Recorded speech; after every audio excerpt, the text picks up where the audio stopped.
지난주에 요한복음 19장 38절부터 42절 말씀을 통해서 하나님의 섭리 안에서 우리 주 예수 그리스도의 장례식을 치르는 그 모습을 우리가 보았습니다.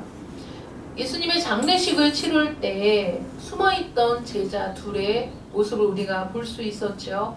바로 아리마대 사람 요셉 그리고 니고데모. 숨어있어서 드러나지 않았던 이들이 예수님의 장례식에는 도저히 숨어있을 수 없었고, 그들이 갖고 있던 지위와 그들이 누리고 있던 부를 주님 앞에 온전히 쏟아부어서 예수님의 장례를 치르게 되었습니다. 오늘 본문을 통해서는 우리 주님께서 부활하셨음을 이제 이 본문이 증거하고 있는데, 우리 기독교에 있어서 예수님의 부활보다 더 중요한 것은 없습니다. 만약에 부활이 없다면 우리 믿음도 헛되고 우리가 여전히 죄 가운데 있을 것이라는 그 말씀을 통해서도 부활이 없다면 우리의 믿음이 헛것이다. 우리가 지금 뭐하러 믿는 거죠? 이렇게 주일을, 이 황금 같은 주일을 시간을 쪼개어서 예배를 드리고 또 말씀대로 살기 위해서 부단히 애를 쓰고 하는 이 모든 삶이 부활이 없다면, 우리에게 내세가 없다면, 영생이 없다면 이런 노력과 수고가 무슨 의미가 있느냐 하는 것이죠. 그런데도 오랫동안 부활에 대해서 의심과 불신으로 의혹을 제기한 학자들이 아주 많이 있었습니다. 그 첫 번째는 예수님이 실제로 죽으신 것이 아니라 기절했다가 깨어난 것이다 라는 주장이 있고요. 두 번째로는 예수께서 죽으시긴 했지만 부활하신 것은 아니다 라는 주장들이 끊임없이 계속되어 왔습니다. 그러므로 예수님이 부활하셨다라는 그 말에는 예수님은 반드시 죽으셨다라는 전제가 있어야 된다는 것이죠. 반드시 죽으셨어야 돼요. 그래야 부활이 설명이 되는 겁니다. 그러므로 우리가 지난주에 너무도 분명하게 우리 주님이 죽으셨다는 것을 확인할 수 있었습니다. 로마 군병들이 예수님이 죽으신 것을 확인했기 때문에 몽둥이로 그 다리를 쳐서 죽음을 재촉하는 일을 하지 않고 다시 한번 그 죽음을 확실하게 하기 위해서, 죽은 것이 확실한 것을 자기네들이 확실하게 죽었다는 것을 보여주기 위해서 창으로 옆구리를 찔렀더니 피와 물이 나왔다는 거죠. 그 영국의 의학 박사가 예수님의 그 죽으심에 대해서 이제 연구를 하고 쓴 책이 있는데, 살아있는 사람은 물이 안 나온다 합니다. 그 심장을 찔렀을 때 피만 나오지 물이 안 나온대요. 죽었기 때문에 그 심장을 둘러싸고 있는 물이 같이 쏟아져서 나온 것이다. 분명히 의학적으로도 죽은 것이 확실하다. 그 당시에 그 군병들도 확인한 사실입니다. 그 순간에 유월절 제물로 드려진 양의 뼈는 하나도 꺾이면 안 된다는 그 말씀이 또 그대로 성취가 되었다. 우리가 지난주에 그렇게 말씀을 들었죠. 그 죽음을 부정할 수 있는 것은 아무것도 없습니다. 우리 주님은 반드시 죽으셨고 장례식까지 치르셨죠. 그래서 예수님의 부활을 이루기 위한 필요한 조건이 이제 갖추어졌는데, 정말 예수님이 죽음을 이기고 부활하셨을까요? 그 증거가 있을까요? 오늘 본문은 그 증거를 확실하게 보여주고 있습니다. 조시 맥도웰이 그에 져서 부활의 요인에서 부활을 증명하는 여러 가지 이제 이유를 댔는데, 그 중에 하나가 이겁니다. 예수님의 돌무덤의 인봉이 끊어졌다. 여러분, 예수님, 제가 지난주에 말씀드렸을 때 예수님은 우리와 같이 흙을 파고 묻는 그런 봉분이 아니고, 유대인들은 굴을 파가지고 그 입구를 통해서 들어가면 그 안은 집안 구조처럼 이렇게 좀 넓어서 가족들을 다 둘 수 있는 가족묘 형태라고 말씀드렸죠. 그래서 드나들 수 있는 거예요. 한 사람을 장례 치르고 나서 그 다음에 얼마 있다가 또 가족 중에 누가 죽으면 다시 그 무덤에 들어가서 또 시체를 안치하고 그런 방식입니다. 그런데 그 무덤을 돌을 굴려가지고 무덤 입구를 딱 막아놓는데, 보통은 돌을 굴려서 입구를 막아놓고 그 다음에 또 누가 죽으면 돌을 굴려서, 그러니까 그 돌이 어떻게 돼 있냐면요, 그 밑에 돌을 굴릴 수 있는 그 지지대가 있고 둥근 돌을 거기 입구를 막아놓는 거예요. 그래서 굴려서 옆으로 돌을 이렇게 둥근 돌이니까 굴려놓고 그 다음에 또 들어가서 시신을 안치하고 나와서 다시 돌을 굴려서 입구를 막고 이렇게 돼 있는 거죠. 근데 돌이 엄청 무겁습니다. 그 돌로 입구를 막아놓는 것도 한 사람이 그 돌을 굴릴 수는 없어요. 그런데 마태복음 27장 62절부터 66절 말씀에 보면 대제사장들과 바리새인들이 빌라도에게 찾아가서 이렇게 얘기합니다. 저 속이던 자가 살아있을 때 내가 사흘 후에 살아나리라 이렇게 말한 것을 우리가 기억한다. 우리가 그 말을 들었다. 그러니까 당신이 명령해서 그 무덤을 임봉해달라. 굳게 지켜라. 사흘 동안. 저 속이던 자가 말하기를 사흘 만에 살아나겠다 했으니까 사흘 동안만 확실하게 지켜달라. 그 제자들이 시체를 도둑질해서 백성들에게 말하되 야 죽은 자 가운데서 살아났다 이렇게 얘기하면 그 속임이 그 전보다 더 커지지 않겠느냐 이렇게 얘기하니까 빌라도가 야 여기 경비병이 있으니까 가서 지키게 하고 굳게 지키고 경비병과 함께 가서 돌을 임봉하라는 것이죠. 그래서 이들이 경비병들과 함께 가서 그 돌로 입구를 막고 그 돌과 무덤 사이를 다 그 임봉을 해서 움직이지 못하게 만들고 그리고 경비병들은 그 앞에서 지키게 하는 그런 일들이 있었다는 거예요. 이거는 바리새인들도 그 대제사장들도 자기네들이 한 일이기 때문에 다 알고 있는 일이죠. 이렇게 해놨는데 이들은 예수님이 부활하셨다는 어떤 말들도 어떤 자본도 생기기를 원하지 않았기 때문에 이렇게 한 겁니다. 근데 오늘 말씀, 1절 말씀에 보면 어떻게 됐다고요? 일찍이 아직 어두울 때 막달라 마리아가 무덤에 와서 보니까 무덤 입구를 막고 있던 돌이 굴려져서 무덤 안이 다 무덤에 누구든지 들어갈 수 있게 열려져 있는 거예요. 그 무덤 입구를 막고 있던 그 돌은 무게가 1300kg에서 1800kg 정도 된다고 합니다. 그러니까 이거 뭐 웬만한 사람이 혼자서는 미룰 수 없는 그 문이 더군다나 임봉까지 해서 딱 막아놨던 문이 그냥 굴려져서 열려 있는 거예요. 어떻게 그런 일이 일어날 수 있을까? 막달라 마리아가 너무 놀래가지고 막 뛰어가서 제자들에게 그 얘기를 하는 거죠. 큰일 났다고. 예수님의 시체가 없어졌다. 무덤 문은 열려있고 그 무덤은 비어있다라고 얘기했어요.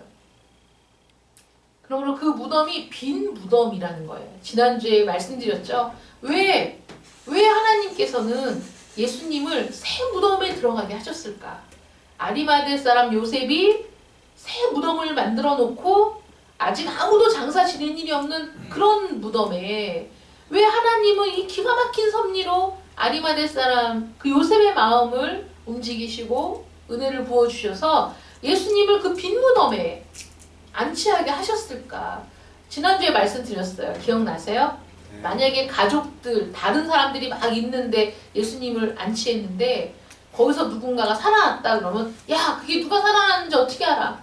예수가 살아나지도 않았는데 괜히 거짓말하는 거 아니야? 이렇게 말할까봐 아무도 장사 지는 일이 없는 빈 무덤에 새 무덤에 예수님의 시신을 안치했는데 그 무덤이 비어 있었다는 거예요.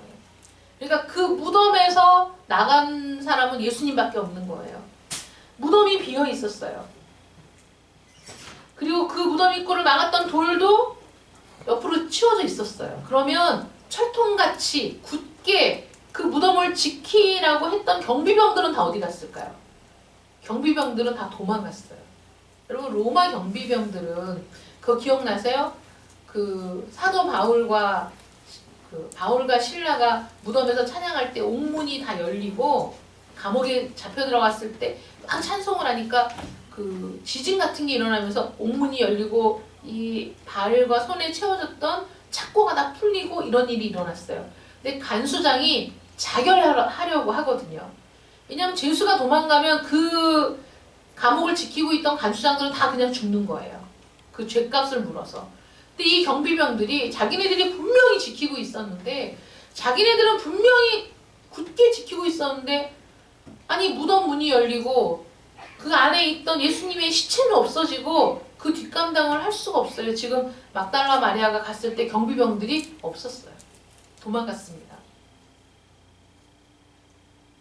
그리고 무덤 문이 열리고 비어있는 광경을 처음 본 사람이 누구라고요? 오늘 본문에 보면 막달라 마리아가 그 광경을 봤다는 거예요.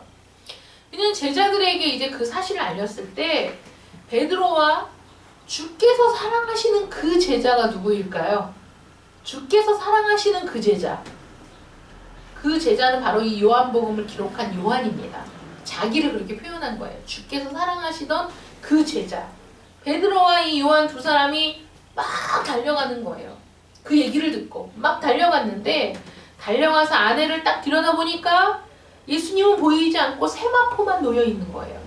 그 세마포만 놓여 있고 머리를 쌌던 수건은 다른 곳에 놓여 있었어요. 여러분 보세요.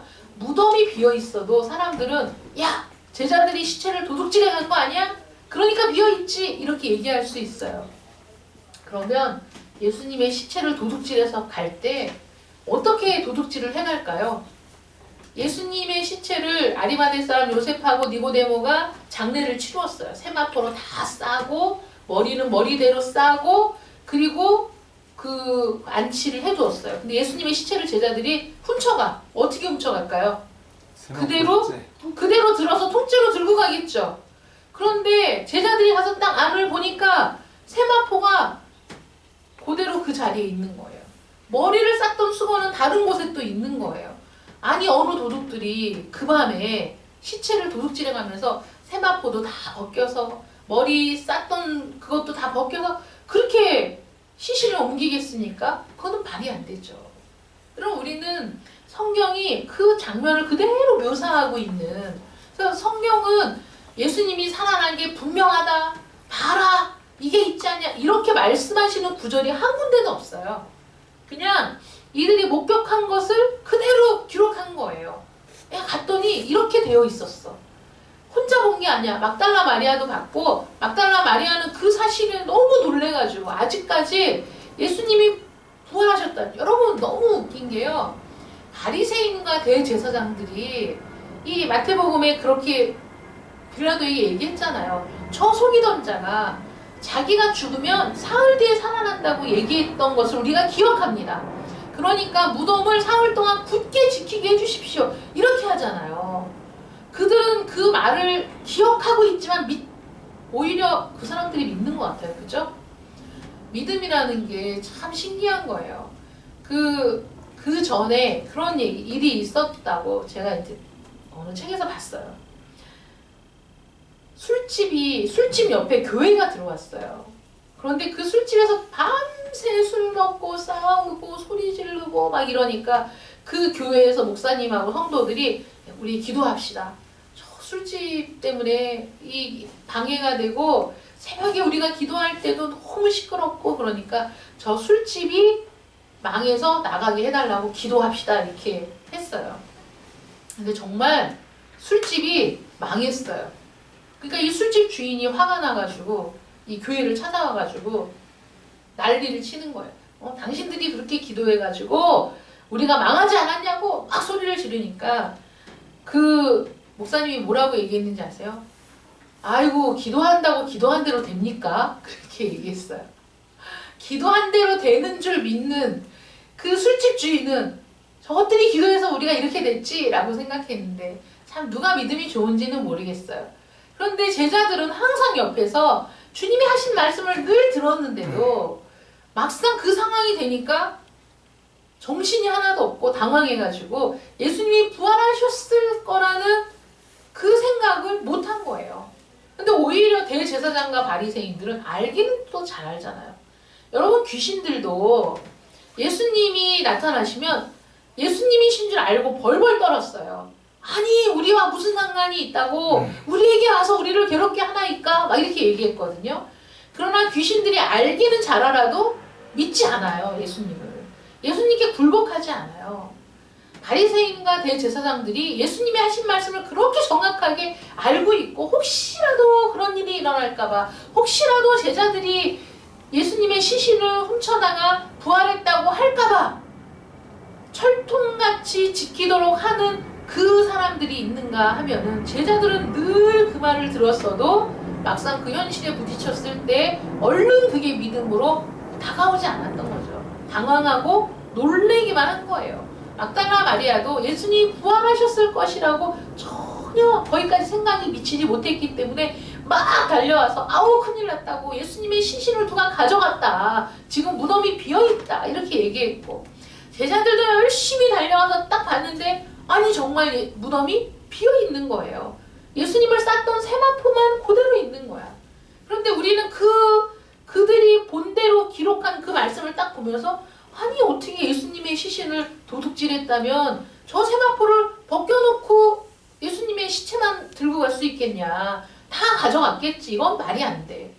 논리적으로 모순이네. 이거는 예수님의 시신을 도둑질했다고 볼 수 있는 증거가 아니라는 것이죠.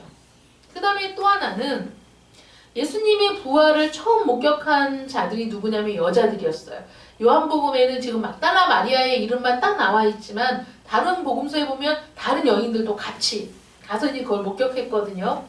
근데 그 당시 유대인의 풍습으로는 여자들의 증언은 법정에서 인정이 안 돼요. 여자들은 숫자에 치지도 않았어요. 여자들이 법정에서 증인으로 채택되지도 않아요. 그런데 그들의 말이 그렇게 무시되는 말이었는데도 불구하고 예수님의 부활하신 장면을 설명하는 복음서마다 여자들이 먼저 새벽 미명에 가서 예수님의 시신에 향유라도 발라드리고 그 제대로 하지 못한 장례를 보충하기 위해 애끓는 마음으로 예수님의 무덤을 찾았다가 빈 무덤을 발견하는 그 모습들이 기록이 되어 있어요. 만약에 예수님의 부활이 날조된 것이라면 그들은 예수님의 부활이 진짜인 것처럼 보이게 하려고 보다 정교하게 여자들의 기사는 다 빼고 베드로와 요한이 가서 보니까 비어 있었더라 뭐 이렇게 할 수도 있었겠지만 그럴 필요가 없었어요. 왜냐하면 이들이 부활하신 예수님을 만났거든요. 그러니까 거기에 대해서 부연 설명할 필요도 없고 덧붙일 필요도 없고 그들이 본대로 그대로 얘기하는 거예요. 우리가 봤을 때 그런 상황이었다. 근데 요한이 얘기하잖아요. 비어 있는 것을 확인을 해서 예수님을 안치했던 무덤이 비었구나. 그걸 믿었다는 거예요. 그런데 아직도 부활을 믿지 못했어요. 거기까지 생각이 미치질 못했다는 거예요. 이렇게 처음 빈 무덤을 봤을 때는 예수님의 부활을 믿을 수 없었던, 거기까지는 아예 생각이 미치지 못했던 이들이 결정적으로 예수님이 부활하신 걸 어떻게 믿을 수 있느냐. 그랬던 제자들이 예수님이 잡히시던 밤에 다 흩어져 도망가고 예수님의 장례를 치를 생각조차 못했던 그 12제자들.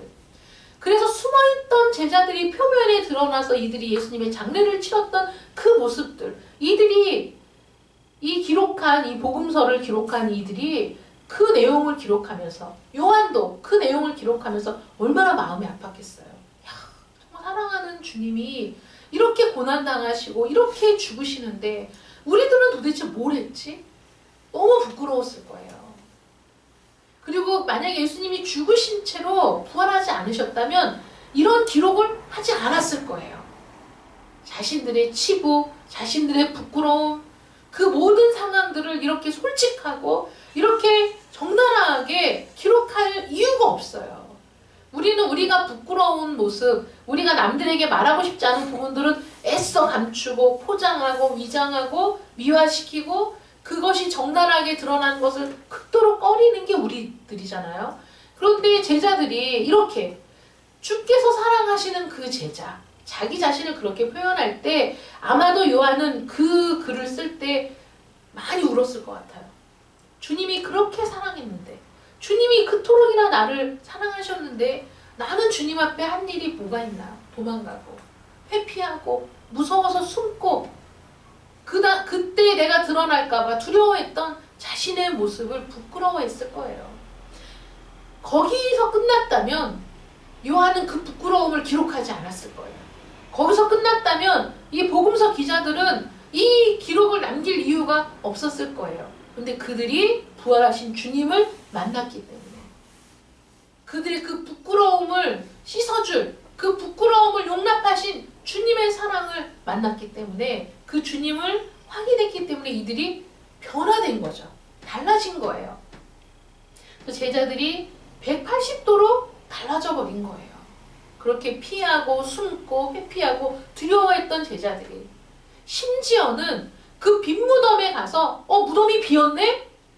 이게 진짜구나.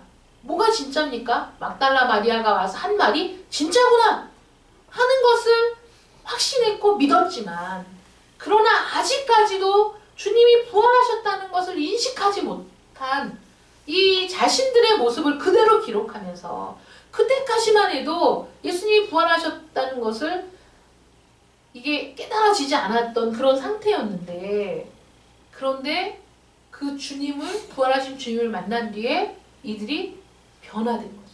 달라진 거죠. 목숨을 내어놓고 자신들의 생명이 위협을 받아도 두려워하지 않는 그런 믿음의 사람들이 된 겁니다. 이 예수님께서 부활하신 것을 목격한 증인들은 너무나 많았어요. 여러분, 예수님이 부활하셨다는 것이 어디에서부터 전파됐을까요? 예루살렘에서부터 전파되기 시작했어요.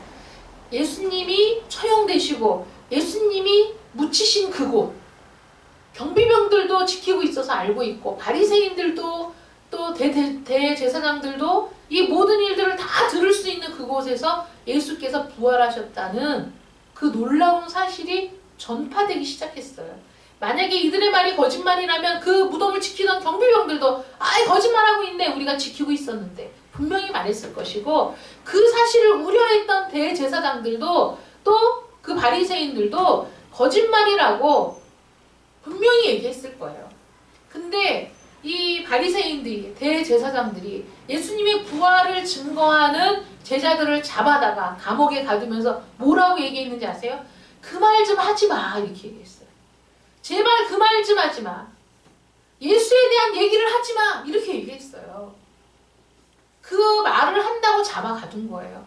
거짓말한다고 잡아 가둔 게 아니에요, 여러분. 갈수록 그 부활하신 주님에 대한 그 전파가 막 확산되고, 그 베드로가 설교하니까 한 번에 3,000명이 5,000명이 회개하는 역사가 나타난 그 이유가 무엇일까요? 예수님의 부활이 거짓말이라면 그들이 그 말을 들으면서 거짓말이네. 여러분, 거짓말을 한다고 생각할 때 그 말에 감동을 받을 사람이 있을까요? 거짓말인데, 의심스러운데, 저 사람이 하는 말은 거짓말이야, 의심스러워. 그치? 야, 경비병들도 거짓말이랬어. 대제사장들도 그건 거짓말이래. 그런 말들이 그들에게 있지 않았을까요? 그런데 어떻게 그들이, 베드로가 설교할 때, 그러면 우리가 어떻게 할까? 형제, 우리가 어찌할꼬? 우리가 그 주님을 죽인 범인들이니 어떻게 할까? 우리가 죽였는데 그분이 죽었어. 그분이 다시 부활하지 않았어. 뭐가 걱정이에요? 무슨 염려가 있어요? 그분이 살아나셨기 때문에 이들이 가슴을 치고 회개한 거죠. 그 주님을 우리가 죽였구나. 그 하나님의 아들이신 예수 그리스도를 십자가에 못 박게 우리가 내어주었구나. 그 사실을 가슴 아파한 거죠. 그러므로 성경은 예수님이 부활하셨다는 증거에 대해서 집착하지 않아요. 예수님이 부활하셨어, 봐, 이런 일이 있었다니까, 이런 게 증거야 라고 애써 설명하지 않아요. 왜냐하면 부활을 증거했을 때 거기 있는 사람들이 그 부활을 받아들인 거예요. 의심할 이유가 없었던 거예요. 예수님은 게바에게, 베드로에게 나타나 보이시고 부활하신 후에 12제자에게 나타나 보이시고 그 후에 500여 형제에게 일시에 나타나서 보이셨어요. 그러니까 그들이 부활하신 주님을 만나서 그들은 그 주님을 증거하지 않을 수가 없었던 거예요. 왜냐하면 너무 놀라운 일이기 때문에. 그 부활하신 주님을 만난 후에야 그들이 주님이 하신 말씀을 믿었다는 거예요. 요한복음 2장 22절 말씀에 죽은 자 가운데서 살아나신 후에야 제자들이 이 말씀하신 것을 기억하고 성경과 예수께서 하신 말씀을 믿었더라. 그 전에도 자기들이 믿는 것 같았겠죠. 그러나 믿는 것 같았지만 믿은 게 아닌 거예요. 믿는 것 같았지만 제대로 믿은 게 아니었기 때문에 예수님이 고난 당하실 때 도망간 거예요.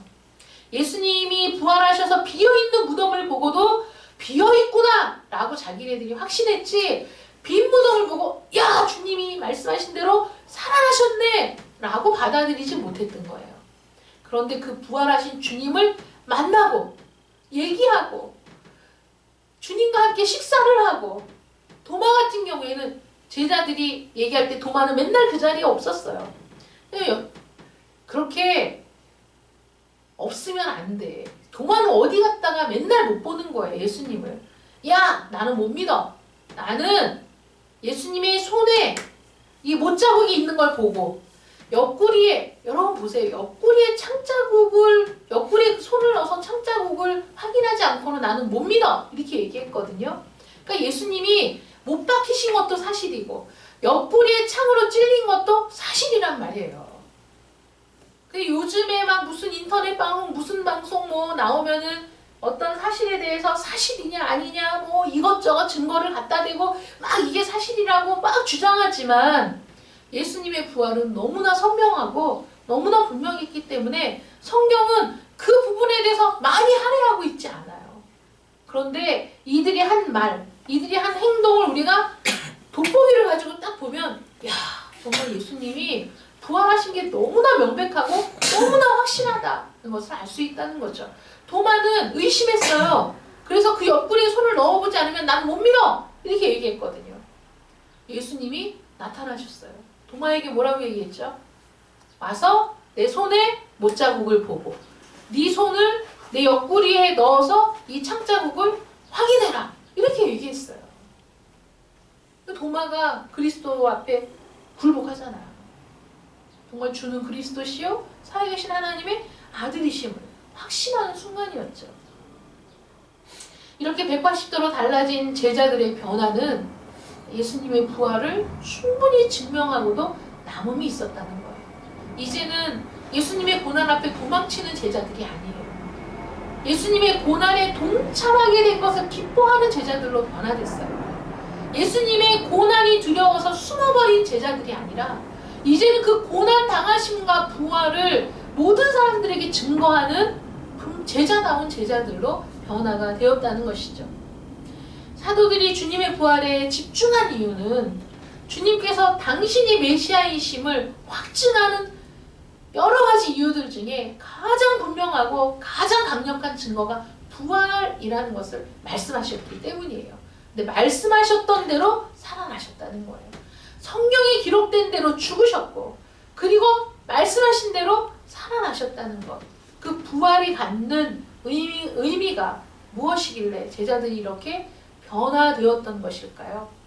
예수님이 부활하셨다는 것은, 이 예수님이 부활하셨다는 것을 제자들이 보고 성경을 믿고 예수님이 하신 말씀을 다 믿었다, 이렇게 얘기하잖아요. 그러니까 예수님이 하신 말씀들이 다 믿어지는 거예요. 야, 근심하지 마, 걱정하지 마. 내가 너희를 다시 데리러 올 거야.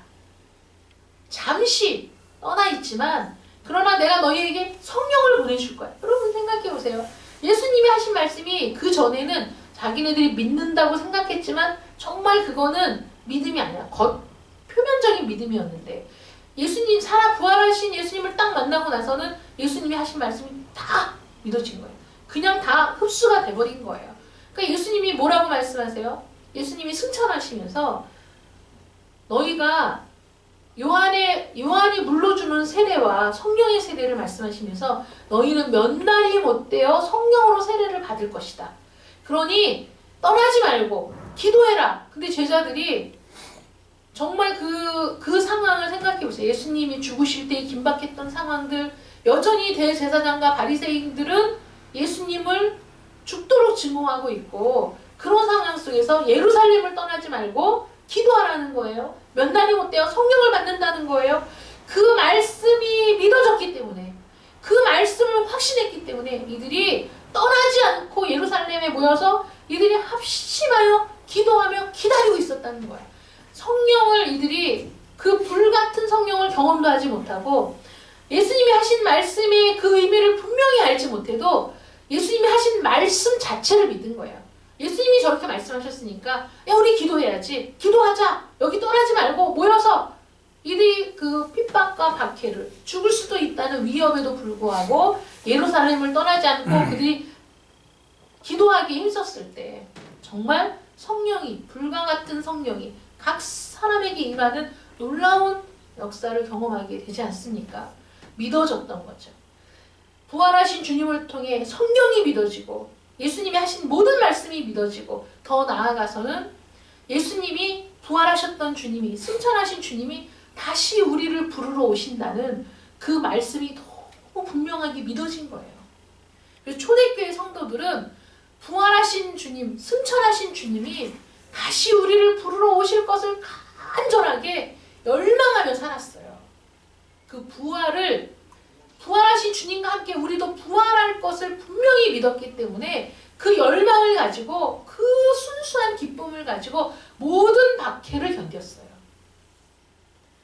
모든 고난을 이겨냈어요. 그들은 톱에 켜서 죽임을 당하고 사자에게 찢겨 죽임을 당하고 불에 태워져 죽임을 당하고 그들이 받은 그 초대교회 성도들이 받은 고난과 박해는 이루 말할 수가 없어요. 너무나 큰 고난과 박해 때문에 이들이 땅을 파고 지하로 들어가서 그 지하 카타콤이 입구는 좁은데 땅을 파고 들어가고 옆으로 파고 방을 하나 만들고 또 옆으로 파고 방을 하나 만들고 그 지하에 숨어 살았어요. 너무나 박해가 끔찍했기 때문에. 그런데 그들이 지하로 파고 들어가서 그 협소한 곳에서 공기도 간신히 통하는 곳에서 숨어 살면서도 그들이 그리스도를 버리지 않은 이유는 그 사람들이 그리스도를 여전히 신뢰하고 있었던 이유는 부활하신 주님에 대한 확신, 그리고 우리도 주님과 동일하게 부활할 것에 대한 확신, 그 놀라운 믿음을 갖고 있었기 때문에 그 모든 고난을 이겨낼 수 있었던 것이죠.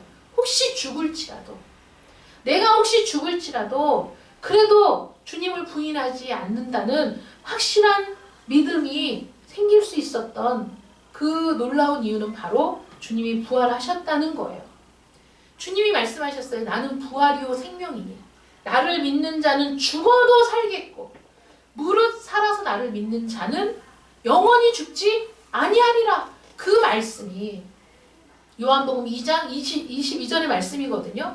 그런데 그때는 그 말씀의 의미를 분명히 몰랐어요. 분명히 깨닫지를 못했어요. 근데 부활하신 주님을 딱 만나고 나니까 그 말씀이 너무나 선명하게 믿어지는 거예요. 정말 주님이 부활하셨네? 정말 주님이 살아나셨네? 나를 믿는 자는 죽어도 살겠고가 이거구나. 살아서 나를 믿는 자는 영원히 죽지 아니하리라. 그 부활의 생명으로 우리가 사는구나. 그 사실이 믿어졌기 때문에 이것을 내가 믿느냐? 라는 그 질문에 이 모든 제자들이 믿습니다, 주님. 그 부활을 제가 믿습니다. 저도 주님과 같이 부활할 것을 확신합니다. 라는 믿음으로 변화가 되었다는 겁니다. 부활의 증거는 오늘 본문 말씀으로도 충분합니다. 그 부활이 확실하기 때문에 제자들이 이 모든 말씀을 증거할 때 부활의 증거를 찾는 일에 혈안이 되지 않았어요. 너무나 분명했기 때문에, 그리고 그들의 삶으로 부활을 증명해냈기 때문에 여러분들에게도 주님이 오늘 물으십니다. 나는 부활이요 생명이니 나를 믿는 자는 죽어도 살겠고 무릇 살아서 나를 믿는 자는 영원히 죽지 아니하리라. 내가 이것을 믿느냐? 라는 주님의 질문에 여러분들 어떻게 대답하시겠습니까? 그 부활을 믿음으로, 부활의 신앙으로 거듭나는 여러분들 되시기를 축원합니다. 아멘. 기도하겠습니다. 사랑의 하나님 감사합니다. 우리 주님께서는 분명히 부활하셨습니다. 부활하신 그 주님을 만난 제자들은 그 놀라운 주님의 말씀이 정말 사실이었고 주님이 하신 말씀은 그 어느 것 하나도 거짓된 것이 없는 진실함이었다는 것을 분명히 알게 되었습니다. 주님이 부활하셨으니 당연히 나도 부활하는 것이, 주님이 부활하셨으니 우리도 당연히 저 부활에 참여하는 자들이 되는 것이라는 그 놀라운 이치를 깨닫게 되었고, 그들은 더 이상 죽음을 두려워하지 않는 우리 그리스도의 군사들이 될 수 있었습니다. 오늘 주님 동일하게 저희들에게 물으십니다. 나는 부활이요 생명이니 나를 믿는 자는 죽어도 살 것이다. 또 살아서 나를 믿는 자는 영원히 죽지 않을 것이다. 네가 이것을 믿느냐? 라는 주님의 질문에 주여 우리가 믿습니다. 주님의 부활을 믿고 우리도 부활할 것을 믿습니다. 라는 아멘으로 응답하는 저희들이 되게 하여 주시옵소서. 아멘. 그리고 앞으로는 이 부활의 믿음으로 부활의 능력으로 이 부활의 생명으로 살아가는 저희들이 되게 하여 주시옵소서. 아멘. 예수님의 이름으로 기도드립니다. 아멘.